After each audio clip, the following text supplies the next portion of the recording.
Actually এখন যে পার্সেলগুলো দিচ্ছে সেগুলো খুব একটা ভালো দিচ্ছে না, সেগুলো বেশিরভাগই রিটার্ন করতে হচ্ছে। তো সেই কারণের জন্য আমি তোমাদেরকে বলবো না যে এগুলো নাও বা কোড নিয়ে এগুলো অর্ডার করো। সত্যি কথা বলতে আমার বেশি শরীর ভালো না, ভালো লাগছে না শরীরটা, তারপরেও আমি ভাবলাম প্যাকেটটা খুলি, কারণ না দেখলে আমি উপর থেকে দেখতে পাচ্ছি খুব একটা ভালো লাগছে না। তারপরেও রিসিভ করলাম, কারণ রিসিভ না করলে যে লোকগুলো দিতে আসে ওদেরও তো একটা পার্সেন্টেজ থাকে, তখন ক্যান্সেল করলে ওদের পার্সেন্টেজটা নষ্ট হয়ে যায়।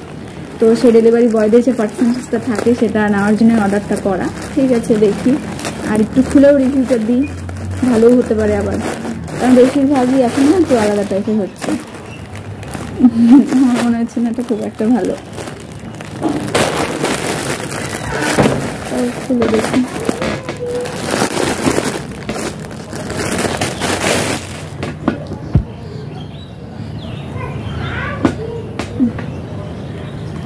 এই যে এই টাইপের একটা শাড়ি, কাপড় কোয়ালিটি ভালো না, একদম দেখুন ব্যথা ব্যথা, ভালো না গাইস। ও মাই গড, পাতলা ফেলা কেমনই যেন, তার আবার দাম নিয়েছে কত, 450 টাকা। সেই শাড়িটার 450 টাকা, মানে 374 টাকা। এটার কি খুলবো, আমি তো খুলে দেখানোর কিছু পাচ্ছি না। ভেবেছিলাম ভালো হবে, সুন্দর হবে, বাট ভালো না। একটু ভালো কোয়ালিটি দেওয়া দরকার মিশো অ্যাপস। এরকম করলে তো তোমাদের ব্যবসা কি চলবে বলো?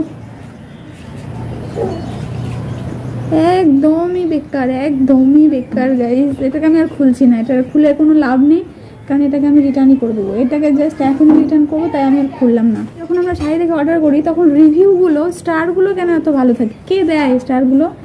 মানে এরকম শাড়ির রিভিউ স্টার কে দেয়? মানুষকে বোকা বানান। তার মধ্যে অলরেডি শাড়িটা দেখো ড্যামেজ এই যেগুলো, পুরো বেকার শাড়ি। আগেরগুলো যাও একটু একটু ছিল, এটা তো তাও আমি আর পুরোটা খুললাম না। তো কষ্ট করে যেহেতু নিয়েছি সেহেতু পরে একটা আমি পরবো, পরে তোমাদেরকে দেখাবো, তারপর রিটার্ন করবো। রিটার্ন এখনই করে দিচ্ছি আমি।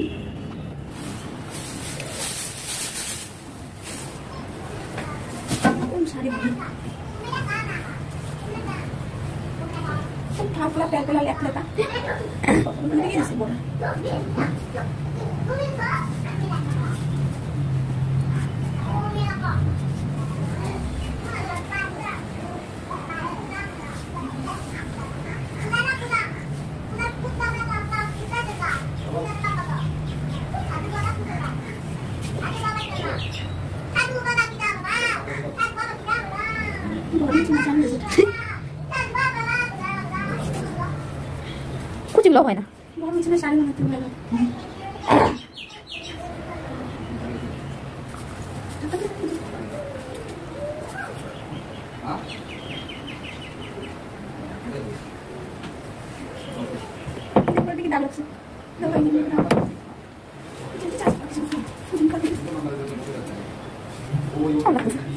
साइड में लगना एकदम बेकार और मुझे क्वालिटी का तो डैम তার মধ্যে দেখতে কেমন লাগে দেখো গাইস। এই যে এরকম ব্লাউজ পিস মানে এটা সাথে আছে, ওই জন্য এত ব্লাউজ ছিল। দুটো নাম্বারটা আছে তো বলি কাছে, তাহলে 34 নাম্বারটা তো বলি কাছে থাকে, 34 নাম্বারটা বলি দিই কত হবে, যেটা দিবা সেটা আমরা করব, যেটা কাও করব। দেখো গাইস এই যে শাড়িটা পরলাম, আর শাড়িটা না কেমনই জানো ভালো লাগছে। আমি আসলে কথা বলছি, আমি তোমার রিভিউ নাই শুরু করি।